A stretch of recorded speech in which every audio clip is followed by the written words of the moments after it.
ચેતર વસાવા ભાજપમાં જોડાવાના છે ચર્ચાઓ ચાલતી હતી, એના માટે શું કહેશો? અગાઉ દેશના વડાપ્રધાન શ્રી 30 તારીખે કેવડિયા આવ્યા હતા અને 31 તારીખે એમનો પ્રોગ્રામ હતો, ત્યારે ભાજપના જ કેટલાક નેતાઓએ એઆઈના માધ્યમથી વડાપ્રધાન સાથે મારો ફોટો જોડીને અને વડાપ્રધાનને 30 તારીખે ચેતર વસાવા મળીને ગયા છે એવી અફવાઓ ફેલાવી છે. હું 30 તારીખે કેજરીવાલ સાહેબને લેવા રાજકોટ એરપોર્ટ પર હતો. 5 વાગે એમની ફ્લાઇટ હતી. એમને રિસીવ કરીને એમની સાથે 30 તારીખે નાઇટ મારી હતી. 31 તારીખે કેજરીવાલ સાહેબ સાથે જ હું સુરેન્દ્રનગરની ખેડૂત મહાપંચાયતમાં હાજર હતો. એટલે હું 30 અને 31 તારીખ દરમિયાન વડાપ્રધાનશ્રીને મળ્યો પણ નથી.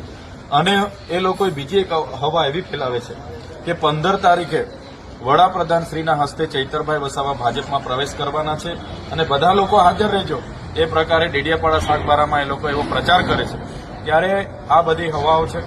તમે જોયું હશે, જેલમાંથી છૂટ્યા બાદ છોટાઉદેપુરમાં 7,000 કાર્યકરો ભાજપમાંથી મારે આગેવાનીમાં આમ આદમી પાર્ટીમાં જોડાયા છે. દાહોદમાં પણ 8,000 કાર્યકરો મારે આગેવાનીમાં ભાજપમાંથી આમ આદમી પાર્ટીમાં જોડાયા છે. પંચમહાલમાં 5,000 કાર્યકર્તાઓ ભાજપમાંથી આમ આદમી પાર્ટીમાં મારે આગેવાનીમાં જોડાયા છે. અને આજે પણ ઝઘડિયા વિસ્તારના 100 થી 150 આગેવાનો આમ આદમી પાર્ટીની વિચારધારા અને મારા સહકારમાં, મારા સમર્થનમાં જોડાયા છે. વાલિયામાં ઘણા જોડાયા છે, નેત્રંગમાં પણ જોડાયા છે.